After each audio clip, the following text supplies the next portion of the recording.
Bueno, eh, tal como lo teníamos previsto, hoy tenemos el capítulo número 3 del libro de los Hechos. Pero habíamos anticipado que íbamos a profundizar un poquito más al comienzo, antes del capítulo 3, sobre un elemento que ha resultado que tiene varias visiones del pueblo de Dios, de la Iglesia de Cristo. Y nosotros queríamos no rehuir hablar de este tema.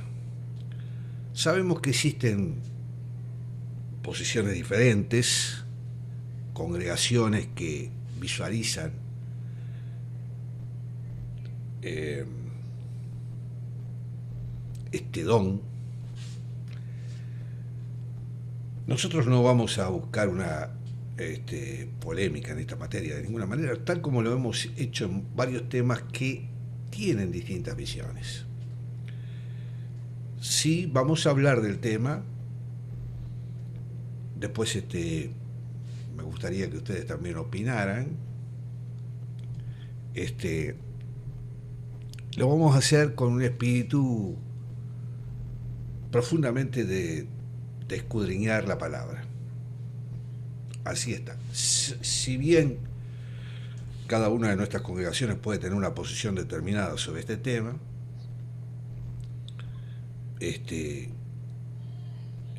creo que nos tenemos que remitir exactamente a lo que dice la palabra. Para ello, vamos a salir del libro de los Hechos, donde en el capítulo anterior se hizo mención al tema que es el don hablar en lenguas, y les voy a pedir que abran sus Biblias en Primera de Corintios capítulo 14. Aquí vamos a hablar y vamos a estudiar este tema, porque el apóstol Pablo profundiza precisamente sobre este tema.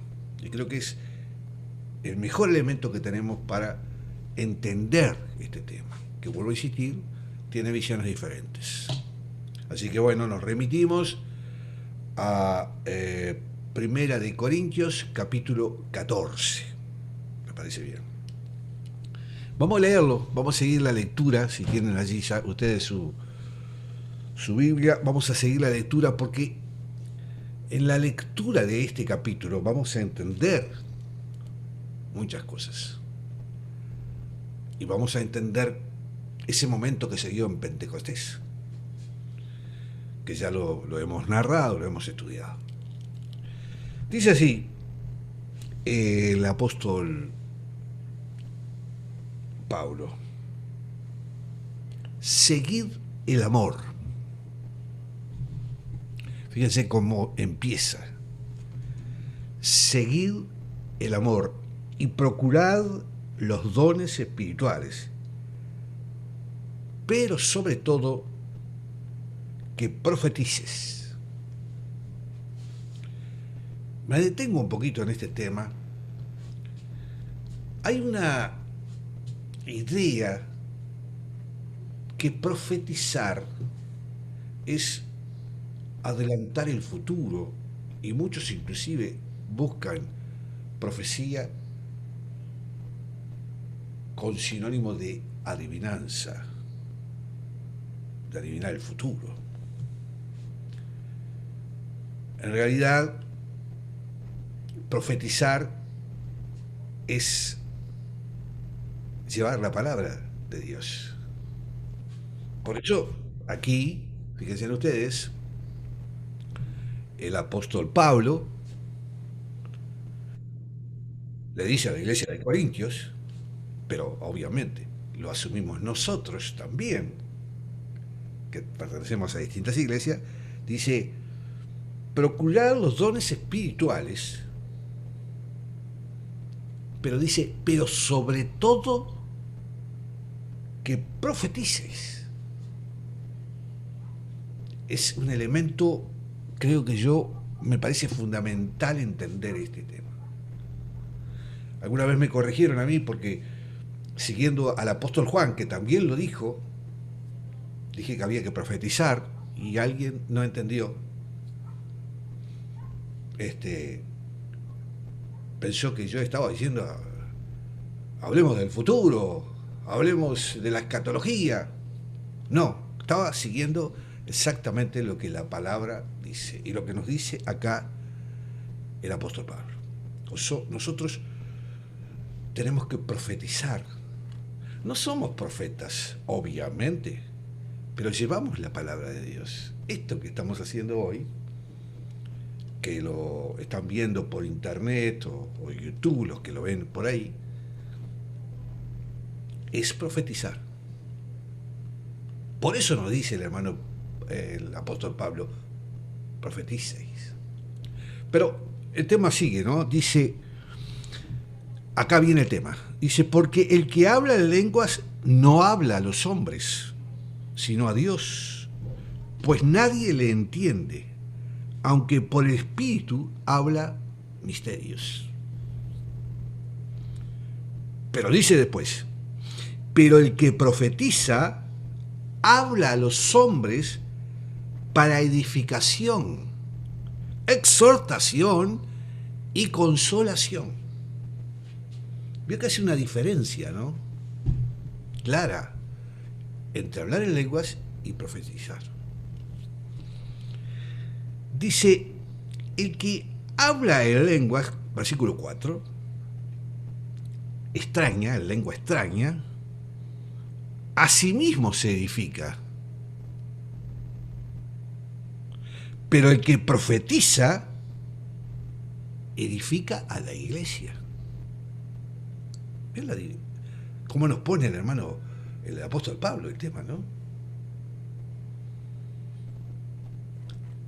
Ya veremos qué es hablar en lengua también, pero sigamos con el texto. Quinto, versículo 5. Así que quisiera que todos vosotros habláis en lengua, pero más que profeticéis.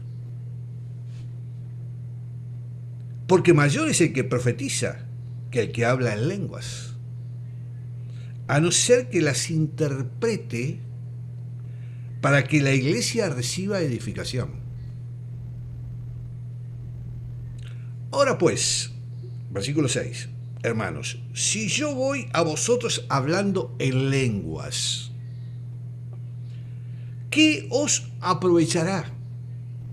Si no os hablare con revelación, o con ciencia, o con profecía, o con doctrina.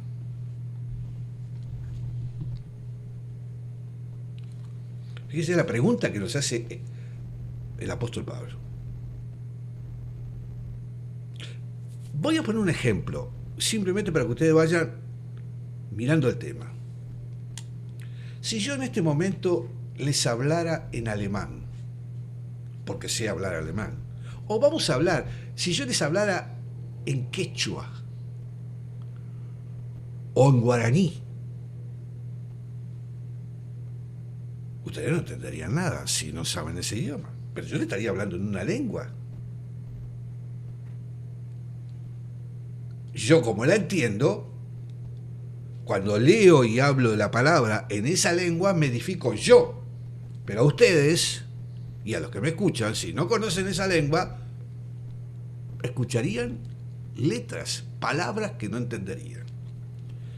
Pero vamos por partes. Sigamos. Porque no estoy dando una profecía. Dice, no estoy dando doctrina, estoy dando palabras que ustedes no entienden. Séptimo, ciertamente las cosas inanimadas que producen sonido, como la flauta, por ejemplo, o la cítara, o el acordeón de Judas, esto lo pongo yo, no está en la Biblia, pero es un instrumento, si no dieran distinción de voces, ¿cómo se sabrá lo que se toca con la flauta, con la cítara o con el acordeón? Si Si no si tocara ese acordeón que toca Uda con distintas notas que le da una melodía y apretar allí, una cosa que sin notas, sin un orden, no, sería un sonido que no diría nada. Y dice más Pablo, y si la trompeta diere sonido incierto, ¿quién se prepararía para la batalla? Ustedes saben que con la trompeta se anunciaba la batalla, se anunciaban muchas cosas. Ahora si el trompetista que tenía que tocar la trompeta para anunciar la batalla, en vez de tocar los acordes de la trompeta que anuncian la batalla, toca la trompeta, nadie entendería nada. Dice, así también vosotros, si por la lengua no dieres palabra bien comprensible, ¿cómo se entenderá lo que dices? Porque hablaréis al aire. Yo les voy a contar una anécdota, para que ustedes vean. Hace muchos años, mi padre, ya fallecido, tuvo una operación. Le hicieron una operación, obviamente con anestesia. Bueno, nosotros estábamos allí en el sanatorio y cuando despierta de la anestesia empieza a hablar palabras que nadie entiende. Pero nadie entendía nada. Berecatuca, taca, chiqui, paca, y hablaba y quería expresar cosas, pero nosotros nunca pudimos entender lo que quería expresar.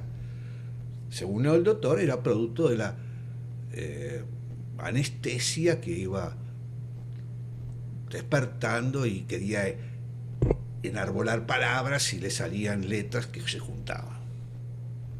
Pero no entendíamos absolutamente nada de lo que decía, nunca lo entendimos. Es decir, hablaba al aire, como dice acá Pablo.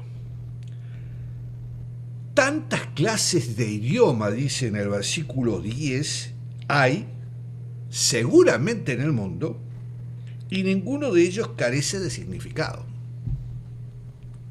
Es decir, el idioma ruso, el idioma chino, el japonés, el portugués, el alemán, el inglés, son lenguas que son idiomas que tienen en su contexto de idioma un sentido que lo entienden los que lo conocen. Pero los que no conocen, ustedes se imaginan el idioma chino o japonés. No sé.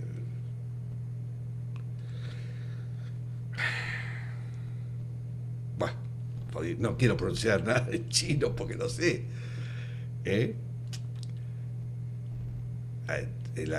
¿Se acuerdan que en el idioma árabe hay un chiste que dice ahí va la bala? Es decir, ahí va la bala. Pero cuando escuchamos a un musulmán no le entendemos nada. Pero son idiomas, dice Pablo, que ninguno carece de significado para el que conoce el idioma. Pero para nosotros, no. Pero si yo ignoro el valor de las palabras, dice, seré como el extranjero para el que habla. El que habla será como un extranjero para mí. Es así. Es clarísimo, Pablo, en esto. Así también vosotros, pues que anheláis dones espirituales, procurad abundar en ellos para edificación de la iglesia. Los dones espirituales, cualquiera, tienen que servir para edificar a la iglesia, no para resaltarme a mí de un conocimiento o de una capacidad. Cuando digo a mí, a cualquiera de nosotros. Yo no marco los dones. Los dones los da el Espíritu Santo. Cada uno de vosotros tienen que discernir el don espiritual que tienen. El don o los dones. pero tiene que ser para edificar a la iglesia. Sigamos. Por lo cual, el que habla en lengua extraña, pida en oración poder interpretarla. Porque si yo oro en lengua desconocida, mi espíritu ora, pero mi entendimiento queda sin fruto. Es tan claro Pablo en esto. Tan claro. No sé si van comprendiendo, pero nos está planteando que yo puedo orar en cualquier lengua. En tailandés. En cualquier idioma. Pero si no se interpreta, queda sin fruto. ¿Qué pues? Dice, oraré con el espíritu, pero oraré también con el entendimiento. Acá, cantaré con el espíritu, pero cantaré también con el entendimiento. Por eso también el canto, las alabanzas, tienen que ser de edificación. Porque yo podré cantar muy bien y tener una excelente voz y tocar un instrumento de la mejor manera y establecer una melodía preciosa. Pero si no es para edificación, no tiene fruto. Sigamos, dice, porque si bendices solo con el espíritu, el que ocupa lugar de simple oyente, ¿cómo dirá el amén a tu acción de gracias? Pues no sabe lo que ha dicho. Viene los otros días. Estaba mirando una cosa bastante interesante que una iglesia acá en Uruguay estaba haciendo el domingo de mañana. Había logrado 200, 300 personas que estaban siguiendo al pastor orar. Hizo algo muy interesante. Estaban en un campo amplio en el día de la independencia de Uruguay. Los hizo arrodillar. Se arrodillaron. El pastor estaba haciendo una oración muy buena, pero en determinado momento ese pastor pronunció una serie de palabras supuestamente en lenguas. Yo no entendí qué quiso decir. Nadie entendió, la entendió él. Entonces, ¿qué edificación, qué significó ese hecho para los que lo escuchaban que no entendían? Nada. Tal vez él dice se lo dio Dios o el Espíritu, pero es una cuestión muy personal. No es para edificación de esa iglesia que en ese culto venía haciendo las cosas muy bien, pero que a partir de ese momento el que estaba mirando dice, ¿y esto qué es? ¿Qué estás diciendo? Pero sigamos.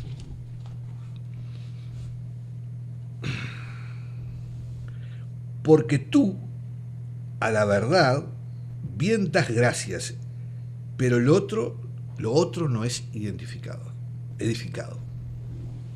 Damos gracias a lo que entendemos y que es la verdad.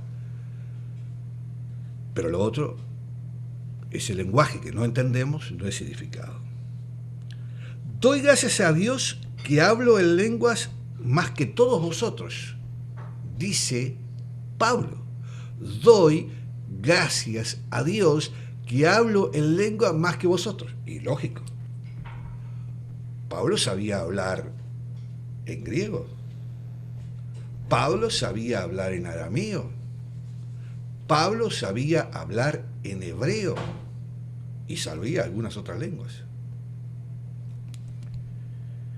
Pero, dice, en la iglesia prefiero hablar 5 palabras con mi entendimiento para enseñar también a otros que 10.000 palabras en lengua desconocida. Mira lo que dice Pablo. Hay gente que habla de un lenguaje celestial. cuando vinieron los ángeles que se presentaron a Abraham, a Daniel, bueno, muchas presencias de ángeles, a María,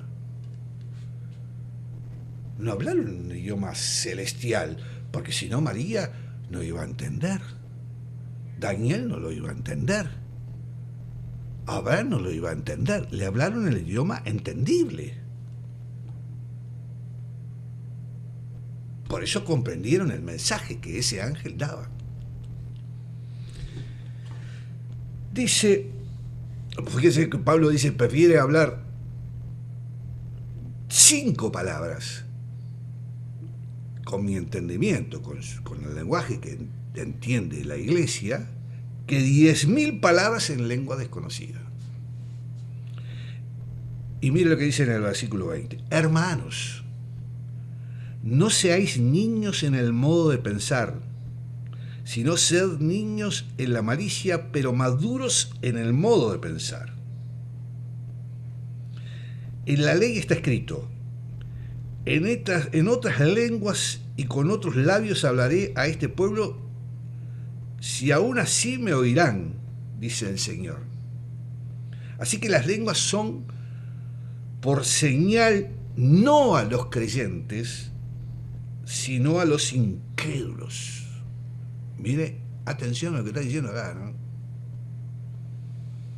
Pero la profecía no a los incrédulos, sino a los creyentes. Es clarísimo Pablo con esta definición. Muy claro, muy concreto.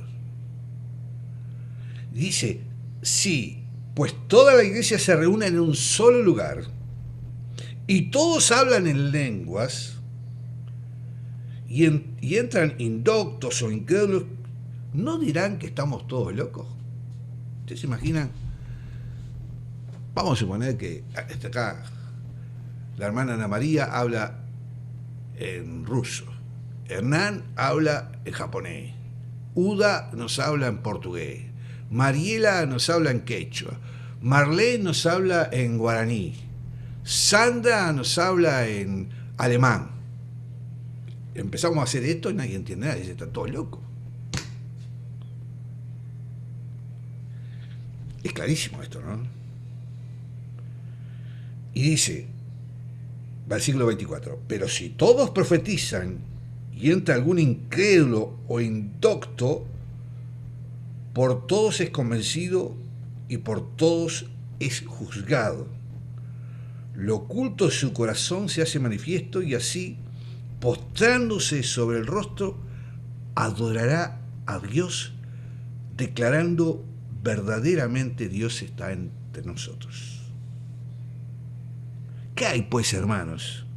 Cuando os reunís, cada uno de vosotros tiene salmo, tiene doctrina, tiene lengua, tiene revelación, tiene interpretación, pero hágase todo para edificación. Si habla alguno en lengua extraña, fíjense en un consejo que da Pablo. Si habla uno en lengua extraña, sea esto por 2 o a lo más 3, y por turno con un intérprete. Vamos a suponer que acá tuviéramos entre nosotros a un alemán, a un portugués, a un chino. Le damos el turno para que hable, pero necesitamos necesariamente interpretar lo que dice, que lo que está hablando sea interpretado, porque si no, no tendría sentido.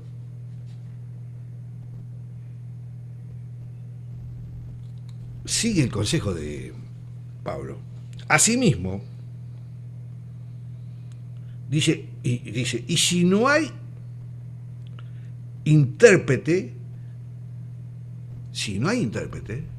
mire lo que dice Pablo, calle la iglesia y que hable para sí mismo y para Dios, pero no para la iglesia. Dice, asimismo los profetas hablen 2 o 3 y los demás juzguen. Y si algo le fuera revelado a otro que estuviese sentado, calle el primero.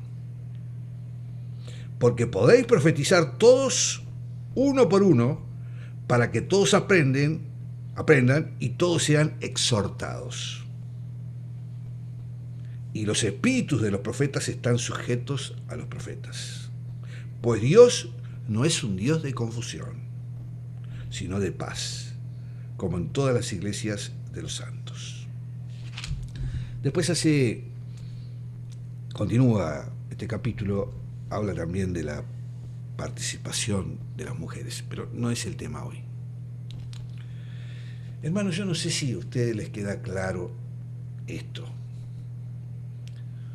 Hemos visto iglesias que además, al hablar en lenguas, ponen en la escena, en una iglesia, una serie de shows, de contorsiones, de gente que se cae de espalda, de gente que actúa de una determinada manera. Hay iglesias que utilizan esos elementos profundamente y dicen que son dados por el Espíritu. Pero esas iglesias, de esa manera, no dan edificación. Es más, en muchas de esas iglesias, mucha gente se ha retirado porque esos hechos confusos hasta causan problemas emocionales, por decir algo, a muchos de los hermanos que están reunidos en esas iglesias. Esta es mi visión, basada en lo que dice Pablo. Y quería darle esta idea para que entendiéramos lo que vimos en el capítulo 2, en el día de Pentecostés. ¿Qué decían los incrédulos? Están borrachos. ¿Se acuerdan? Pero Pablo tuvo que hablarle así, de esta manera, a la iglesia de Corintios. Y bien, espero que haya sido entendido este tema. Yo sé que hay visiones diferentes. Hay congregaciones que tienen otra manera de entender estos temas. Pero pasemos entonces al capítulo número 3. Siempre estamos a disposición, si quieren después comunicarse conmigo para profundizar personalmente sobre estos temas. Mi función es ayudar a entender estas palabras. A mí me costó en algún momento, hasta que encontré este capítulo, clarísimo, de Corintios. Bueno, vamos al capítulo número 3. Acá viene otra cosa muy interesante, ¿no? Que es parte de este estudio del libro de Hechos. El capítulo 3. Es frecuente que Lucas haga una afirmación general para después dar un ejemplo específico. En Hechos 2, que estuvimos estudiando en el versículo 43, no sé si lo recuerdan, declara que muchas maravillas y señales eran hechas por los apóstoles. Y aquí ahora procede a dar un ejemplo para ilustrar lo dicho y al mismo tiempo mostrar cómo esto ocasionó un crecimiento mayor a la iglesia, que es lo que vamos a ver hoy. En esta ocasión, Pedro y Juan subían la colina del templo para entrar en él y unirse a los demás en la hora de la oración vespertina. Se conoce como la hora nona, ya alrededor de las 3 de la tarde. Al mismo tiempo los sacerdotes ofrecían en ese momento sacrificios e inciensos. Es lo que vamos a ver. Le voy a pedir a la hermana Mariela si me lee entonces el capítulo 3 del versículo 1 al 10, que es lo que primero vamos a estudiar. Capítulo 3, versículo 1 al 10. Veamos, mis hermanos. Cierta tarde, Pedro y Juan fueron al templo para participar en el servicio de oración de las 3 de la tarde. Mientras se acercaban al templo, llevaban cargando a un hombre cojo de nacimiento y todos los días lo ponían junto a la puerta del templo, la que se llama Hermosa, para que pidiera limosna a la gente que entraba. Y cuando el hombre vio que Pedro y Juan estaban por entrar, les pidió dinero. Pedro y Juan lo miraron fijamente y Pedro le dijo: míranos. El hombre lisiado los miró ansiosamente, esperando recibir un poco de dinero. Pero Pedro le dijo: yo no tengo plata ni oro para ti, pero te daré lo que tengo. En el nombre de Jesucristo de Nazaret, levántate y camina. Entonces Pedro tomó al hombre lisiado de la mano derecha y lo ayudó a levantar. Y mientras lo hacía, al instante los pies y los tobillos del hombre fueron sanados y fortalecidos. Se levantó de un salto, se puso en pie y comenzó a caminar. Luego entró en el templo con ellos caminando, saltando y alabando a Dios. Toda la gente lo vio caminar y lo oyó adorar a Dios. Cuando se dieron cuenta de que él era el mendigo cojo que muchas veces habían visto junto a la puerta hermosa, quedaron totalmente sorprendidos. Llenos de asombro, salieron todos corriendo hacia el pórtico de Salomón, donde estaba el hombre sujetando fuertemente a Pedro y a Juan. Amén. Gracias, hermana. Amén. Bueno, entre el patio de los gentiles y el patio de las mujeres, ¿se acuerdan que estuvimos detallando eso? Había una bella puerta de bronce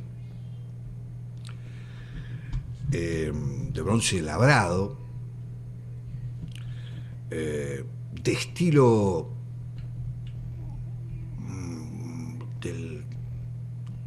digamos, de corintio, estilo corintio, ¿no? Con que tenía allí incrustaciones de oro y plata. Ese, digamos, bronce labrado allí era más valioso que si hubiera sido hecha de oro puro. Por eso le llamaban la puerta hermosa. Ahí viene el nombre.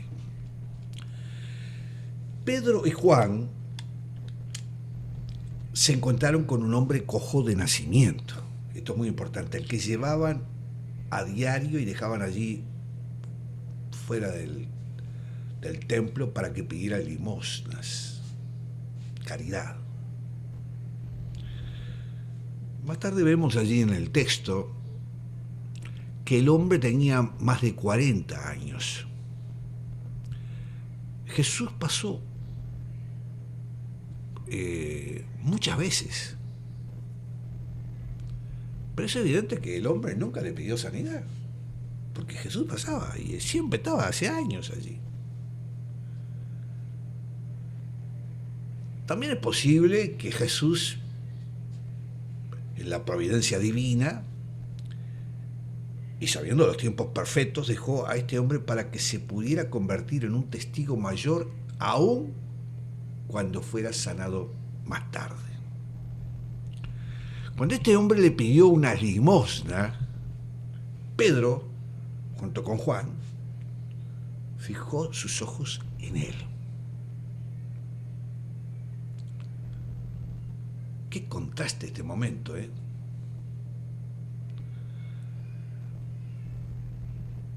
Ahora, Pedro y Juan estaban actuando en conjunto,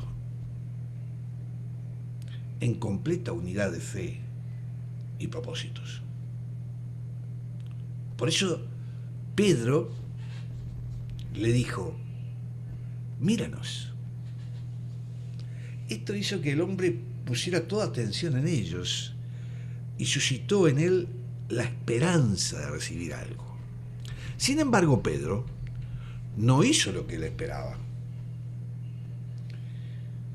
El dinero que tenía muy probablemente ya se lo había dado a los creyentes necesitados, pero sí tenía algo mejor que darle. Como dice el texto, no tengo plata ni oro, pero lo que tengo te doy. Exigiendo allí fe de su parte. No hay duda que lo que dijo bajo el impulso del Espíritu Santo, que le había dado un regalo, un don de sanidad a este hombre, a Pedro. Entonces, en forma de mandato, le dijo, en el nombre de Jesucristo de Nazaret, levántate y anda. Al mismo tiempo puso su fe en acción al tomar al hombre por la mano derecha y levantarlo. Dice que inmediatamente los pies y los tobillos de aquel hombre recibieron fortaleza, se afirmaron. Es muy posible también que la fe de aquel hombre recibiera una sacudida al ser mencionado el nombre de Jesús, Mesías de Nazaret. Quizás alguno de los 3.000 que fueron salvos en Pentecostés ya le había testificado. Con seguridad habría oído de otros que habían sido sanados por Jesús.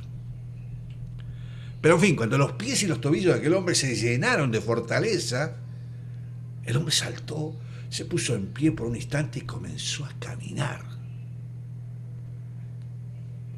Puesto que era cojo de nacimiento, nunca había aprendido a caminar.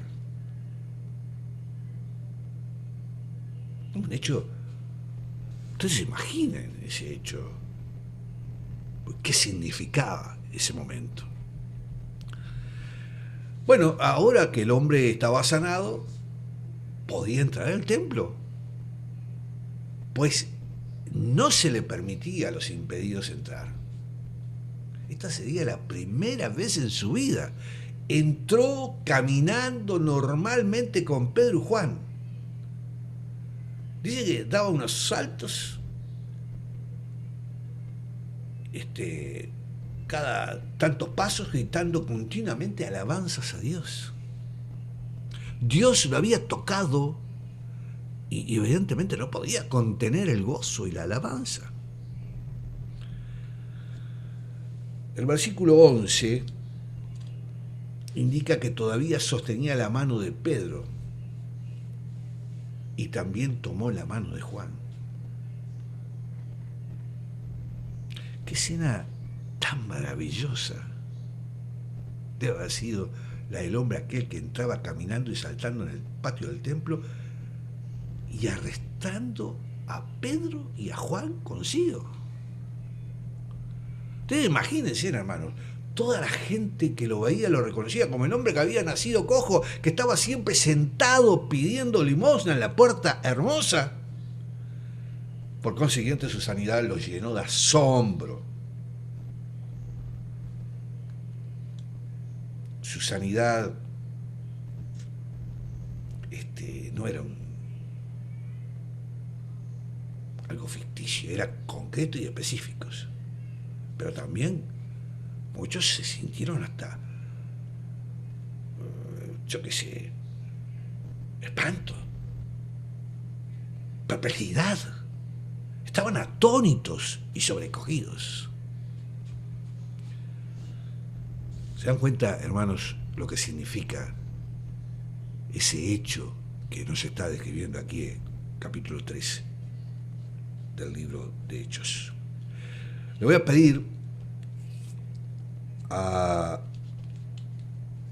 el hermano Hernán que me lea ahora los versículos 11 al 21 de este capítulo 3.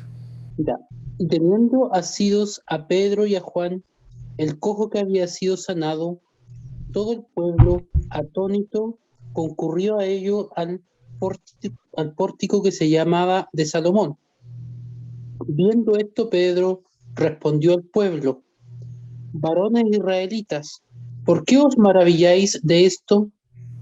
¿O por qué ponéis los ojos en nosotros como que como por si nuestro poder o piedad hubiésemos hecho andar a este?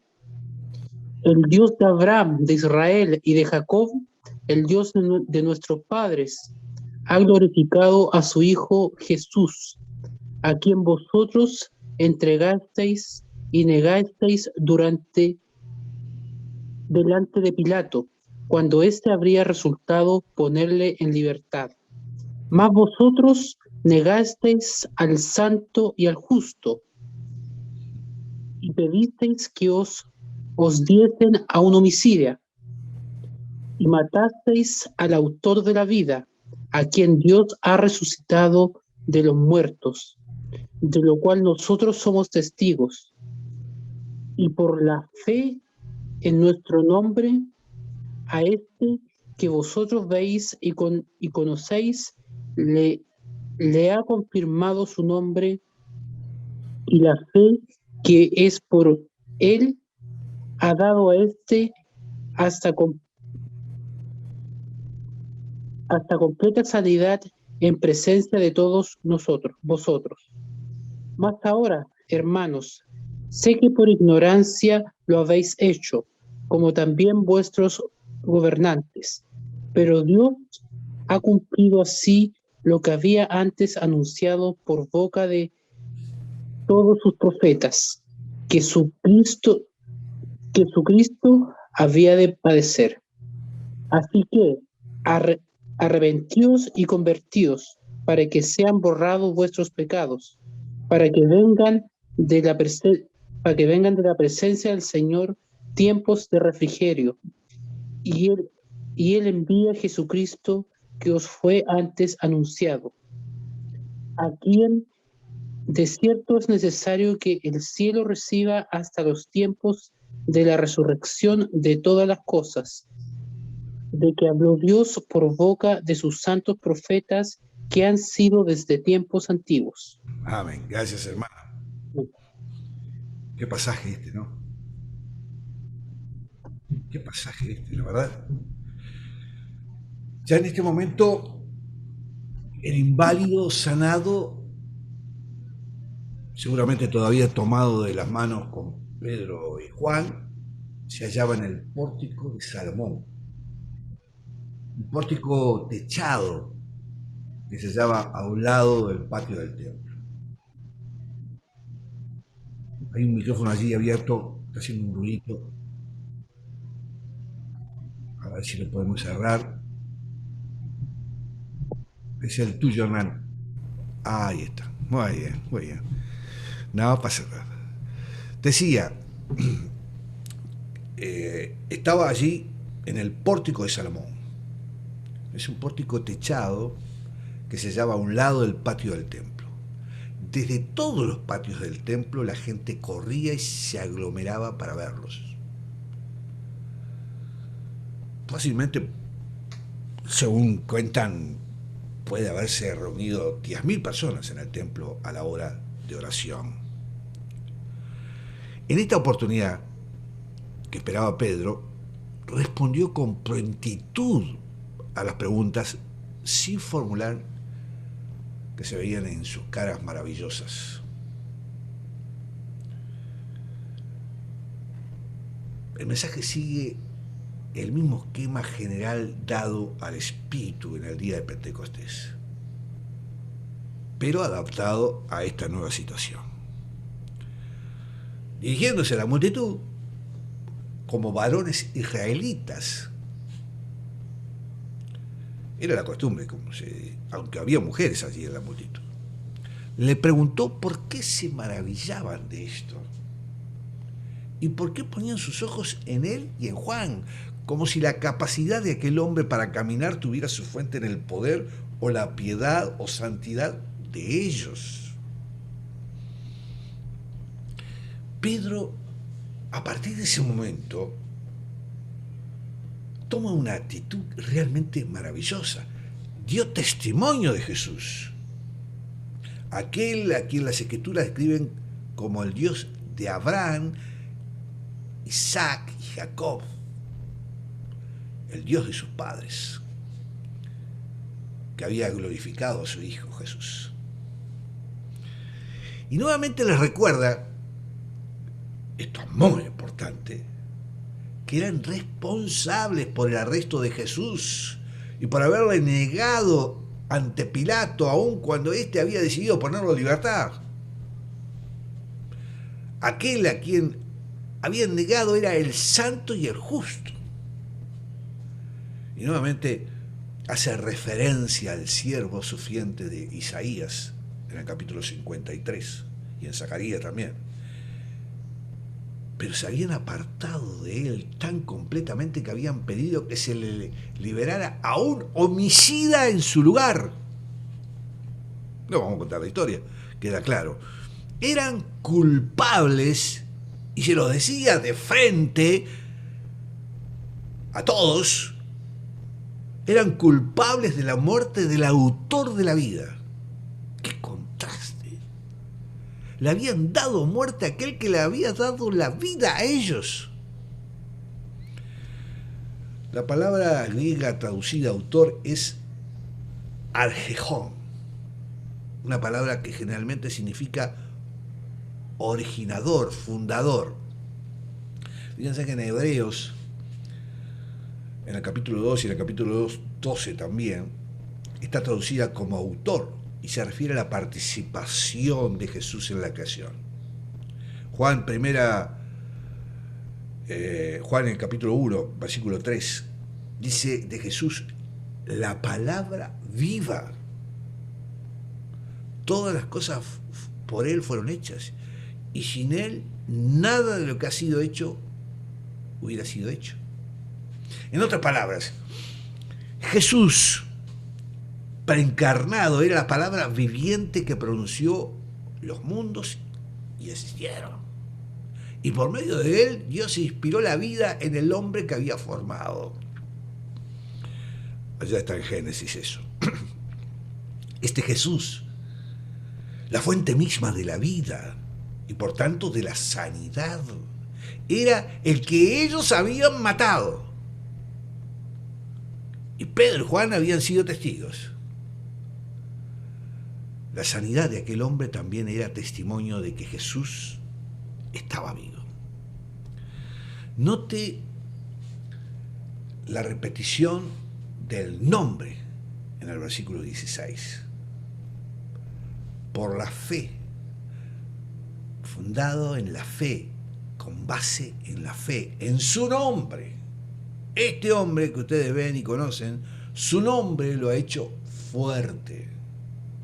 Y la fe que es por él, a través de él, Jesús, le ha liberado de su defecto corporal en presencia de ustedes. Una vez más el nombre, por supuesto que se refiere a la personalidad y naturaleza de Jesús, como el sanador, el gran médico, que nos va a hablar Uda, seguramente, el sábado. La sanidad apareció al haber fe en Jesús y en lo que Él es. Pero no era la fe de ellos en sí misma la que había obrado la sanidad, era el nombre, esto es, el hecho de que Jesús es fiel a su naturaleza y personalidad. Él es el sanador. Claro que la fe había tenido una gran participación, pero era la fe por medio de Jesús. La fe que el mismo Jesús le había impartido no solo a Pedro y a Juan, sino también al propio hombre. Le dio libertad completa de sus defectos a este hombre lisiado. Delante de sus propios ojos, de toda esa multitud, Jesús había sanado al cojo y todavía estaba sanando a los lisiados a través de sus discípulos. Pedro añade que sabía que por ignorancia ellos y sus gobernantes habían matado a Jesús. Y Pablo confesaría más tarde que Él perseguía a la iglesia por ignorancia y incredulidad. Esto quiere decir que ellos no sabían en realidad que Jesús fuera el Mesías, ni tampoco que fuera el Hijo de Dios. Esta ignorancia no hacía menor a su culpa, por supuesto. Esta ignorancia no siempre hacía menor, como decíamos, su culpa. Hasta en el Antiguo Testamento siempre había perdón disponible para los pecados hechos en ignorancia. Pero Jesús, ¿qué dice? Exclamaría: Padre, perdónalos, porque no saben lo que hacen.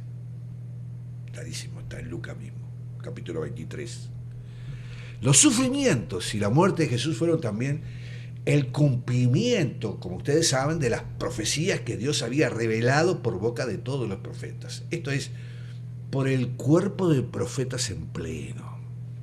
Su mensaje total tenía uno de los focos en la muerte de Cristo. Así todo esto no hacía menor la culpa de estos varones israelitas y sus gobernantes. Pero como en el día de Pentecostés, Pedro les exhortó entonces al arrepentimiento, al cambio de pensamiento y de actitudes con respecto a Jesús. Que se convirtieran, se volvieran al camino de Dios, para que sus pecados, incluso el pecado de rechazar y matar a Jesús, fueran borrados, limpiados, tachados, destruidos, y para que vinieran de la presencia del Señor tiempos nuevos de refrigerio.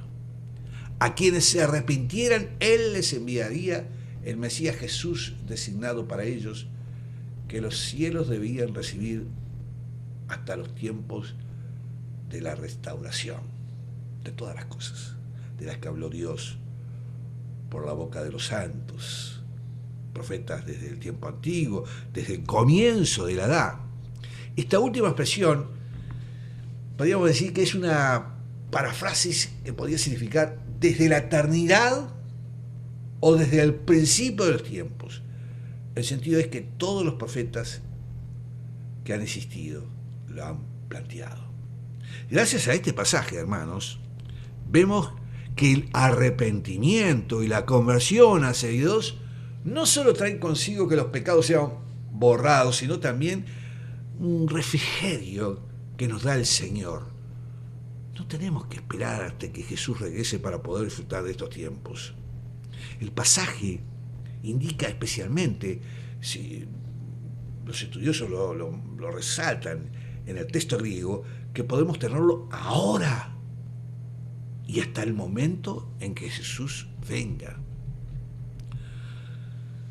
Son demasiados los que ponen toda su energía en advertencias sobre los peligros que estamos teniendo en los tiempos que se avecinan y todas las situaciones que van a haber. Estas cosas llegarán, están llegando. Hay apostasía, hay caídas espirituales, hay guerra, hay violencia, hay pestes. Aunque las advertencias son necesarias, el cristiano no tiene por qué hacer de esto el punto central de su transición. El arrepentimiento, o sea, cambio de pensamiento, de actitud, y la conversión hacia Dios seguirán trayéndonos tiempos de refrigerio, de la presencia misma de Dios. El día de la bendición espiritual, el día de los milagros o del avivamiento no ha pasado. Estamos en medio de tiempos peligrosos y aún tenemos que seguir poniendo nuestros ojos en el Señor y recibir esos derramamientos refrescantes y poderosos del Espíritu. Miren, los tiempos de restauración son una referencia a la edad por venir, la segunda venida, el milenio, todo eso que hemos estudiado. Entonces Dios restaurará y renovará y Jesús reinará personalmente sobre la tierra. La restauración profetizada incluye un nuevo derramamiento de espíritu en el reino restaurado.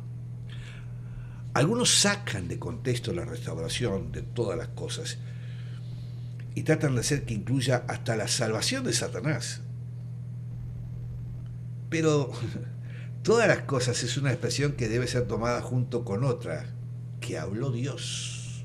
Solo aquellas cosas que han sido profetizadas serán las restauradas. Lo serán verdaderamente. Otros no tendrán esa posibilidad. Bueno, por ejemplo, los profetas también señalan que el reino llegará a través del juicio. Bueno, lo vimos en Daniel, que presenta la imagen de Babilonia, que representa todo el sistema mundano. ¿Se acuerdan? Lo estudiamos en Apocalipsis, desde Babilonia hasta el fin de los tiempos. Hasta que no sea golpeada en el pie en los últimos días de la época, el presente sistema mundial no será destruido y reducido a polvo. Hasta lo bueno que haya en el sistema mundial actual tendrá que ser destruido para dar paso a las cosas mejores del reino futuro, que llenará la tierra después que Jesús venga de nuevo. Esto que ya hemos estudiado. Nada sabemos cuándo sucederá, pero lo importante es que no tenemos que esperar que venga el reino para experimentar las bendiciones y el poder de Dios. Hay gente que simplemente espera. No, ahora podemos experimentar las bendiciones de Dios. El Espíritu Santo nos trae ya las cosas por venir a nosotros y podemos tener estos tiempos de refrigerio prometidos aún ahora si cumplimos con las condiciones del arrepentimiento y la conversión hacia Dios. Bueno, vamos a entrar en los últimos versículos. Voy a pedir a Ana María si me lee los versículos 22 al 26 hasta el final del capítulo 3. Porque Moisés dijo a los padres: el Señor vuestro Dios os levantará profeta de entre vuestros hermanos como a mí. A él oiréis en todas las cosas que os hablo. Y toda alma que no oiga a aquel profeta será desarraigada del pueblo. Y todos los profetas desde Samuel en adelante, cuantos han hablado también, han anunciado estos días. Vosotros sois los hijos de los profetas y del pacto que Dios hizo con nuestros padres diciendo a Abraham: en tu simiente serán benditas todas las familias de la tierra. A vosotros primeramente, Dios, habiendo levantado a su Hijo, lo envió para que os bendijese a fin de que cada uno se convierta de su maldad. Amén. Muchas gracias, hermana. Bueno, ahora Pablo regresa a Moisés y cita a Deuteronomio en el capítulo 18, en los versículos 18 y 19 ahí, donde Dios promete levantar un profeta como él. Bueno, lo podemos ver en el Levítico, en fin.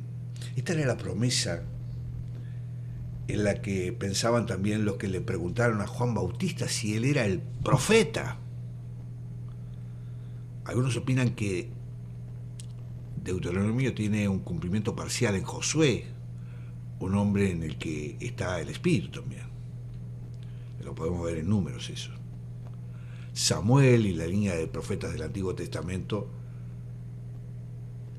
pudieron tener vestigio, pero tuvo su cumplimiento total en Jesús.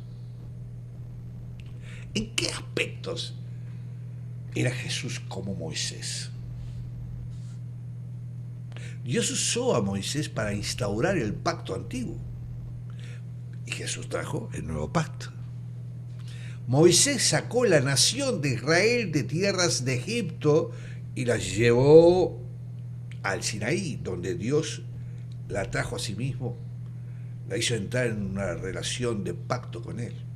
Éxodo. Jesús se convirtió en el camino nuevo y viviente, por el cual podemos entrar en lo más alto y lo más santo de la presencia misma de Dios. Moisés Fíjense ustedes, le dio a Israel el mandato de sacrificar un cordero. ¿Ah? Jesús es el Cordero de Dios. Van viendo, ¿no? Moisés fue usado por Dios para realizar grandes milagros y señales. Jesús realizó muchos milagros y señales, más.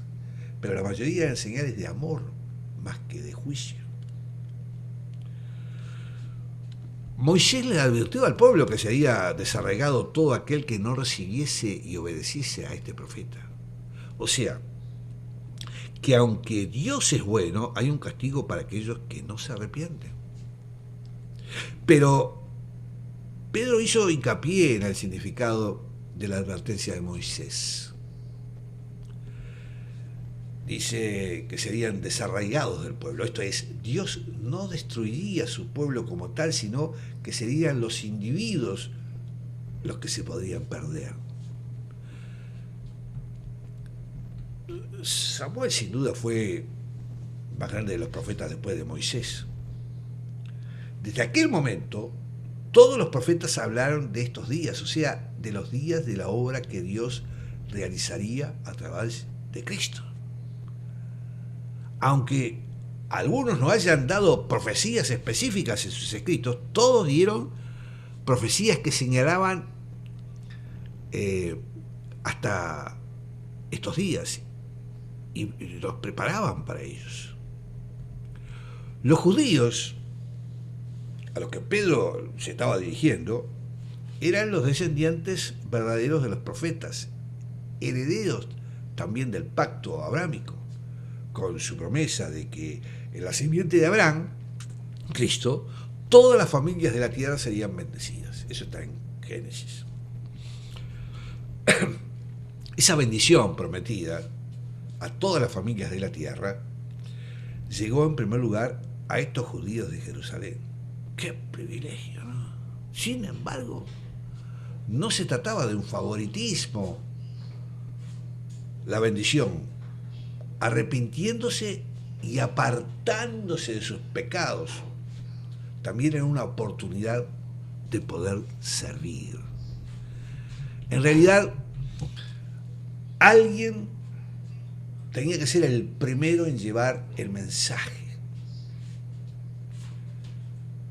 Pablo siempre